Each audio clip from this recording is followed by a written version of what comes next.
are listening to the Moms in Business podcast, where we get real about all the things on balancing motherhood and still having a thriving business. It is my goal that you hear from real moms, you hear real stories on mindset, time management strategies, and even the moments of crying in the shower, because we have all been there. I'm your host, Misty Shaheen, life and business coach for moms who want the freedom to live life on their own terms without sacrificing their health or family time.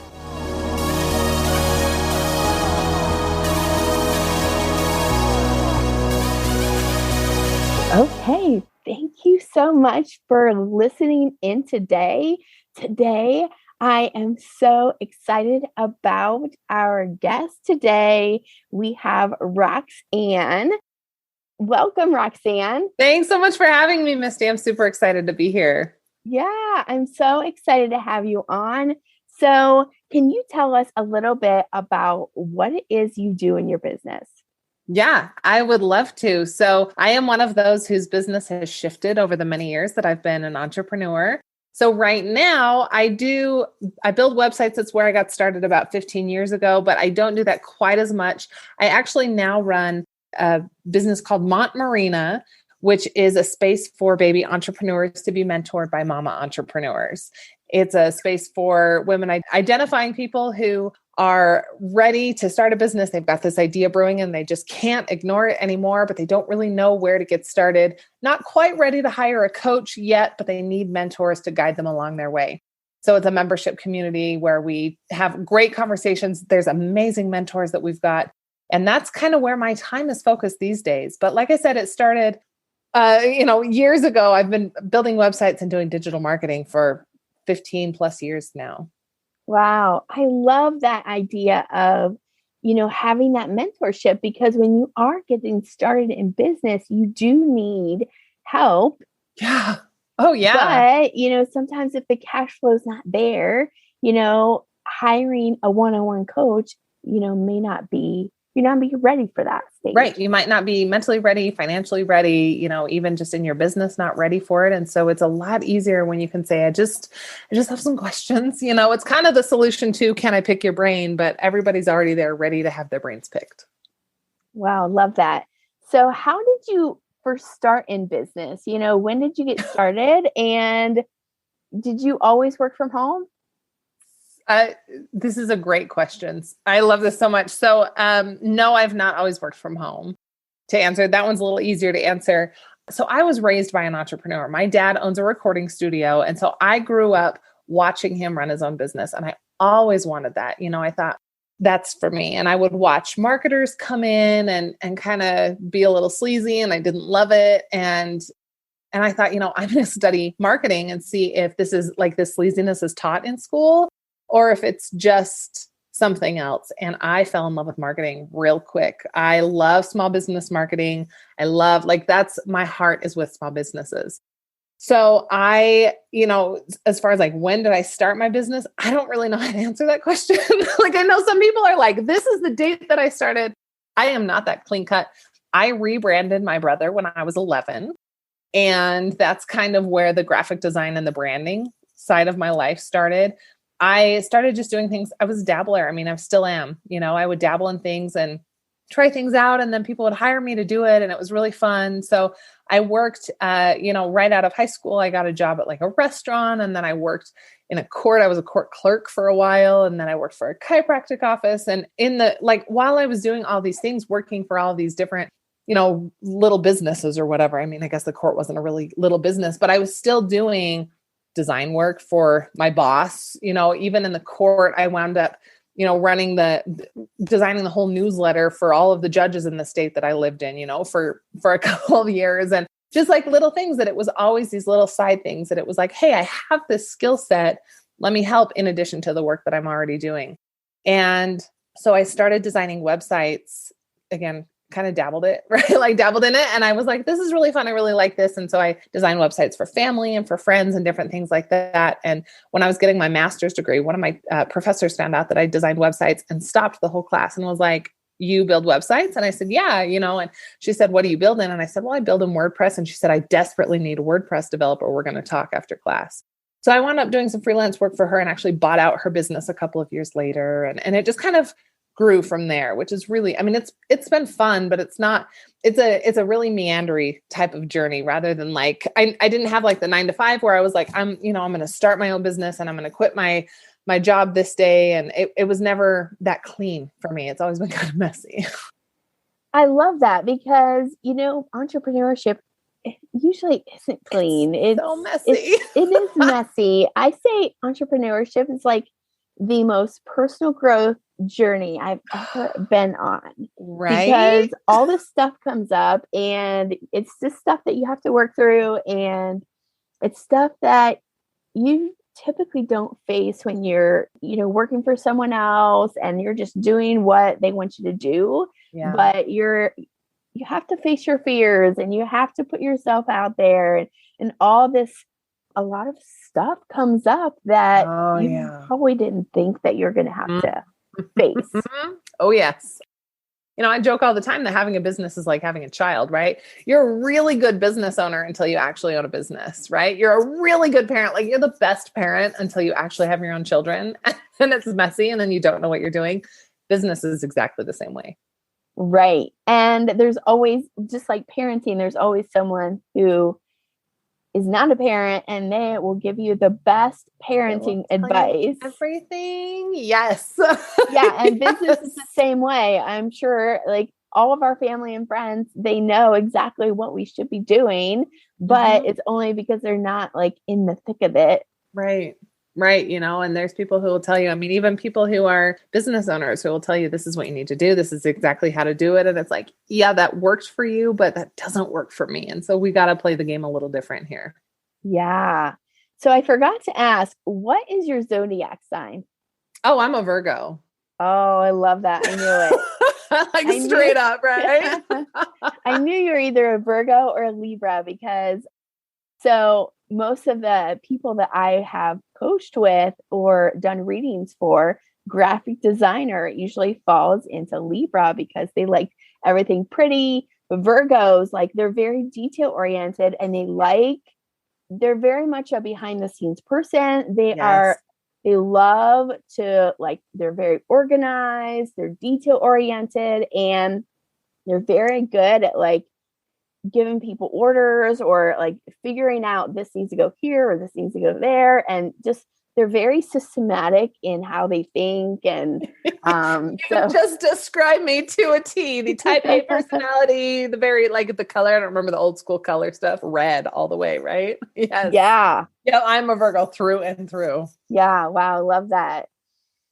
Yeah. So what made you come to where you are now, going from graphic design to now running a membership, mentorship community? Yeah, really great question. So I have been forced to slow down, being this Virgo personality. I am and have always been a hustler. Love it. I really it feels good to me. And then I had children. My world just stopped, as it does when you have children. And I realized that all of the business advice that I followed was by straight white men who didn't have children, weren't married. And if they were married and had children, their wives took care of the children and they didn't have to. And I realized that that was not the lifestyle I lived, and needed to start listening to some different voices. And the voices that I wanted weren't there. There weren't moms who were entrepreneurs out there talking about being a mom and an entrepreneur at the same time. And so that was kind of when the first shift happened for me, was recognizing, okay, I need people who get it and I can't find people who get it. So let's make that. And now there's a lot of us out here talking about moms and entrepreneurship, right? Recognizing that moms really should run the world because we get a whole lot done in a really small amount of time. We are amazing, right? And so that became this purpose, this kind of fire within me of really trying to empower women, especially moms, to stop listening to all the other voices who have opinions on what they should be doing. Mm. So I know a lot of women out there who are mothers. Oftentimes that's kind of the checklist that you're given, right? Culturally, the checklist you're given is you grow up, you get married, you have babies, you support your husband, and you do all those things. And that's fine if that's what you actually want to do. Right. But a lot of us aren't really given that option, right? That's just the expectation that's set. And I realized that, I never wanted to be a mom until I've had many, many miscarriages, and that's probably a story for another day. But after my first miscarriage, I was like, oh, well, now that I can't have babies, I guess I want them, and wound up with 2 miracle babies that, have changed my life in a lot of ways. But I wasn't willing to give everything up for them. Right after my daughter was born, my first child, that's when I was like, okay, no, like I'm not okay with giving up everything I've been working towards. And so I applied to a master's program, and I started my master's degree right after I had her, just because it was kind of this, I'm not going to give this up. And so just all of that to say this, it's been kind of this slow moving change within me that I realized that I'm a very strong woman and I need strong women. Strong women need strong women. I've had a lot of really wonderful, strong women in my life, but there's also a lot of women who are afraid of their strength and they hide it, and they kind of shove it down and don't listen to themselves. And so that has become my quest, my journey, my mission, within that fire within me, is to help women recognize their strength, to start listening to their own voice, to ignore the voices that are telling them what they should do, and listen to themselves so they know what they actually want to do and what they can do, what they're capable of doing, and what actually lights them up.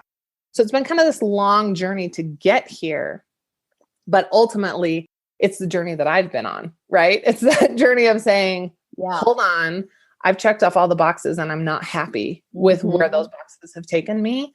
What's missing? How can we make this work? How can I love being a mom, but also really love the calling within me to help women start businesses, to help moms recognize the strengths within themselves? How can I do all of these things at the same time? And that's the shift that's happened. Wow. I love this conversation because I love this topic because, I get it. I have been there, and it's something that I found too in my entrepreneurial journey is I was following all these women coaches, but most of them were single. They may have been married, but they did not have any kids. And it was very much like hustle, hustle, hustle. Yes. Or if they did have kids, they were like, they had their kids in school or they had a nanny where like their focus could just be on building the business. And I realized that was not my journey and that was not what I wanted. And from a very early age, I talked about this before, I had a conflict. I knew I wanted to be a mom, a present mom. I also knew I was very ambitious and I also wanted to be a career mom. And so I had this internal conflict from a very early age. I can remember 10, 11 years old. Like I knew I had this ambition in me, but I also had in my own family, I watched my mom pour herself into her career and she wasn't happy at home. She had a hard time being present with her children. And so I seen what that did for my own childhood, you know, being stuck at the babysitter all the time, seeing the babysitter more than I saw my parents. And so I had this internal conflict where I didn't want to put my own children through that. Yeah. And so, yeah. And I feel strongly that our workforce, our corporate America here in the US is not really set up for mothers. No, not even close. It's so bad. It's set up, like you said, for the white male who has a supportive partner that can take care of the kids. And as our workforce has shifted and more women have joined the workforce, however, the workforce hasn't really shifted with our family dynamics. No, I mean, and we're seeing that even with the pandemic, right? Like we Mhm. see all of a sudden people are like, oh, we actually can work from home. But as you look at kind of the people who are leaving jobs, especially during the pandemic, it's the moms. It's the Mhm. moms who are leaving, who are saying, I can't do this with the system that's set up. It's not sustainable. And so we're seeing that now, even as we have these conversations, right? It's like, no, we can change things. We can change the way things look. It's not changing. It's not changing. And I think it is a little bit, but as a kind of overall, you're right. The workplace is not ready for this. Yeah, and we're seeing such a shift in also entrepreneurship and Yes. women recognizing that hustling all the time is not the way to go. It's harming our health. Our stress levels are through the roof. Even if we are working from home, if you're hustling all the time, you're not really enjoying your life. You're not really being that present parent that you want to be. And I I see this change. We are experiencing a shift right now in the way businesses operate. Yeah. Yeah. It's like a renaissance and I'm here for it. Right. Yeah. So, what was your biggest shift, or what was the biggest issue you saw when you started having kids? Because you had a business prior to having kids, right? Mhm. And Right. then you had kids. And so, what was like the biggest shift you had to pivot in your own business to accommodate for those new roles that you had? So it was managing my time better and recognizing that I am an important piece of the puzzle, right? So I was really good at getting all my homework done because like I said, I was in the middle of getting my master's degree, right? I Mm. was still working. I was, making sure that the house was taken care of. My husband was also going to school at the time. And so making sure that we had, everything happening that needed to happen, making sure my business was running, making sure, all these things. I gave myself Mm. absolutely nothing. And so to recognize my own needs, there was a moment where I knew what I needed. And I knew it meant sacrificing things that my family needed. I was working full time, getting a master's degree, had a child, like all of these things going on. And I also had some postpartum depression. And I knew I had to quit my job. I couldn't do it. I Mm. knew I had to quit my job.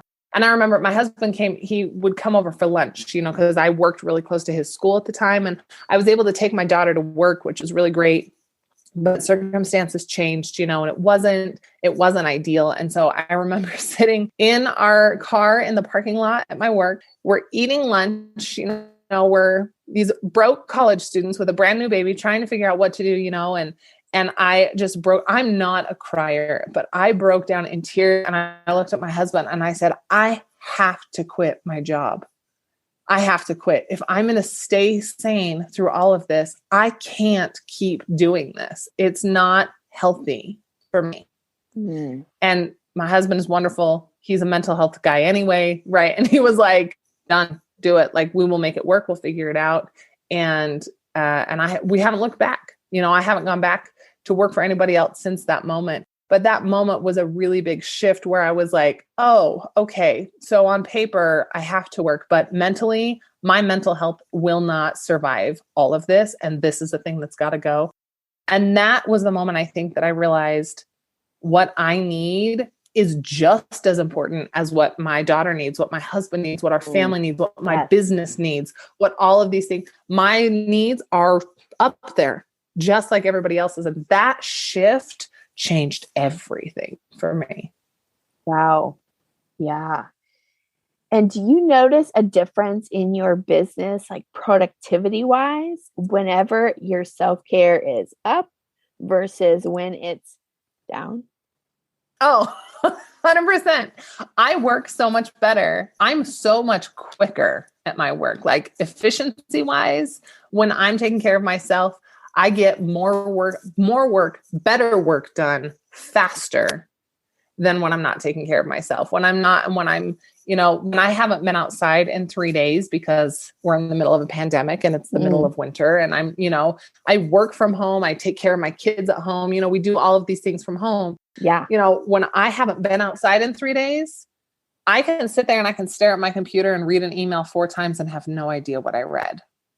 But when I'm taking care of myself, when I have a punching bag outside, when I get outside and when I'm doing doing my reps out there, when I get outside and we go for scooter rides with my kids or different things like that, I can come in and I can sit down and I can pound out responses to clients and I can get social media done and I can do all these. I'm like the boss, right? And I love it so much. So yeah, absolutely. When I prioritize myself, better work, more efficient work takes me less time.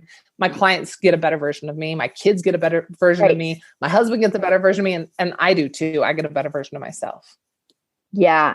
And I think, especially as work at home moms, we have all these different hats that we wear, and it's so easy to like put ourselves last, like, okay, this needs done and that needs done and that needs done. And then all of a sudden it's like, it's the end of the day and you're exhausted. Yeah. So yeah.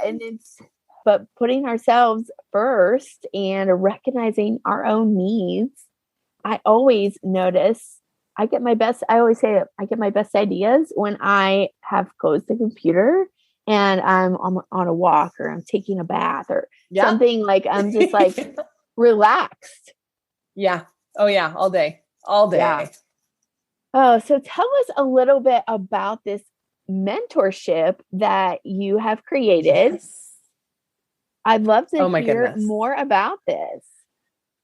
I will tell you, nothing has lit me up as much as Montmarina does. So Montmarina, Montmarina, it's a mix between Montmartre, which is a neighborhood in Paris where all artists would go hang out, and Arena, which is a nod to the Theodore Roosevelt quote, the credit belongs to the man in the arena.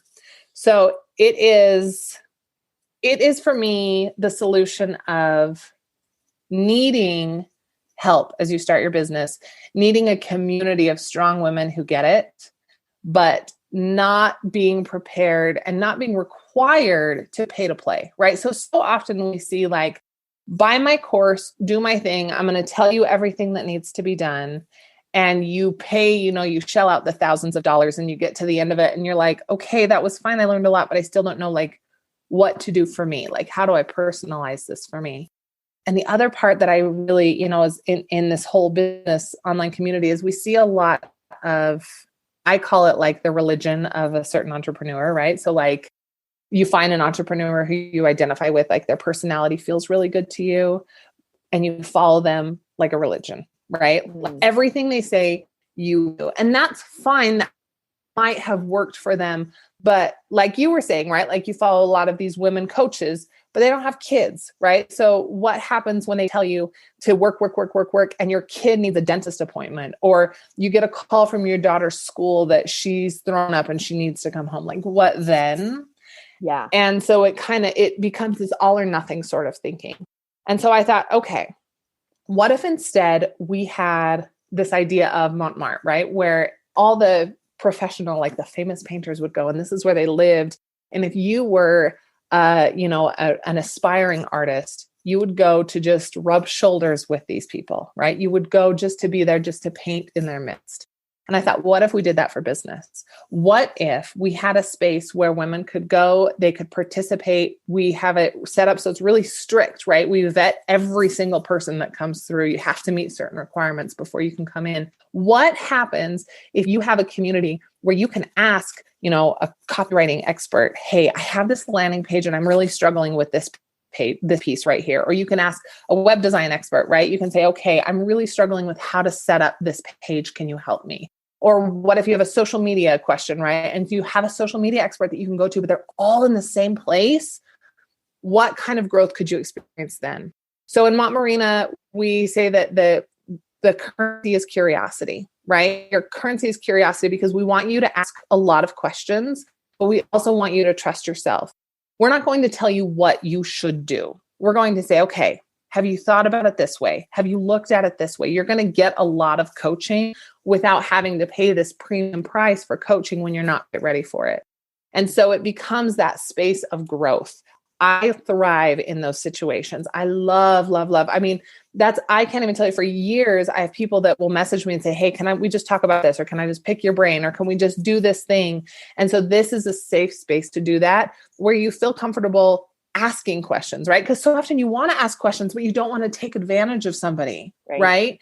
A lot of us get into business and we think, well, I know these people, but I'm not going to take advantage of them, but I can't afford an hour of their coaching time. So maybe I can just not. And then you're in this awkward space. And so if you're actually paying to participate in a community, you're going to ask those questions. You're going to get those answers, and you're going to start and grow your business, and you're going to change your life, and you're going to change the world in the process.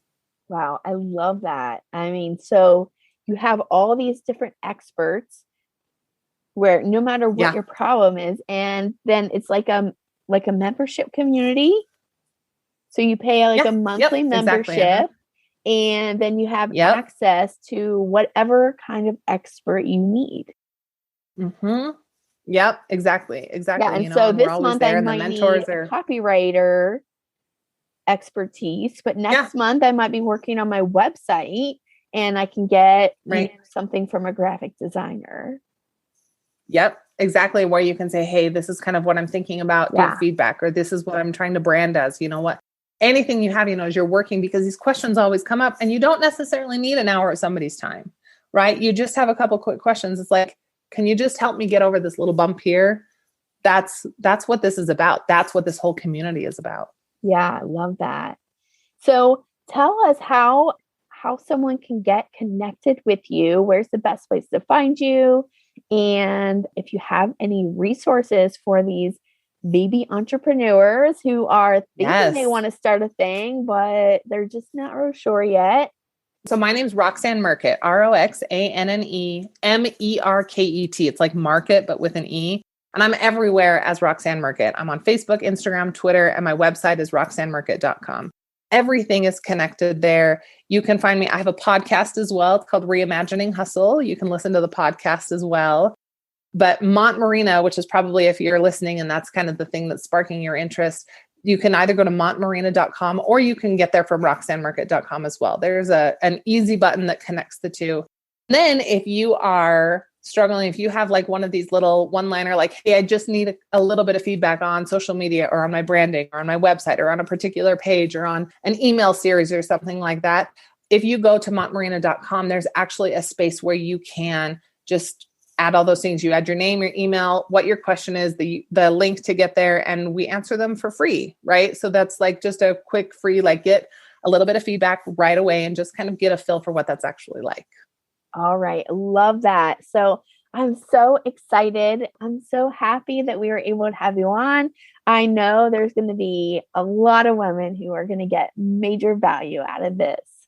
So I appreciate you having me on. This has been really fun. Yeah. So if you're interested in the membership, mentorship, or connecting with Roxanne, then we will leave those links in the show notes, so you can go over to her Instagram or her website and see what she's all about. Did you love this episode? I would love to connect with you and hear all of your ahas. Do me a favor, take a screenshot right now. Tag me on IG your biggest takeaway. You can find the podcast at momsinbiz_podcast. And if you haven't joined the party yet, we are hanging out over on Facebook. We have a private group called Moms in Business. And this group is all about connection, community, and collaboration. So if you haven't joined us yet, please do come over and join in on the conversation.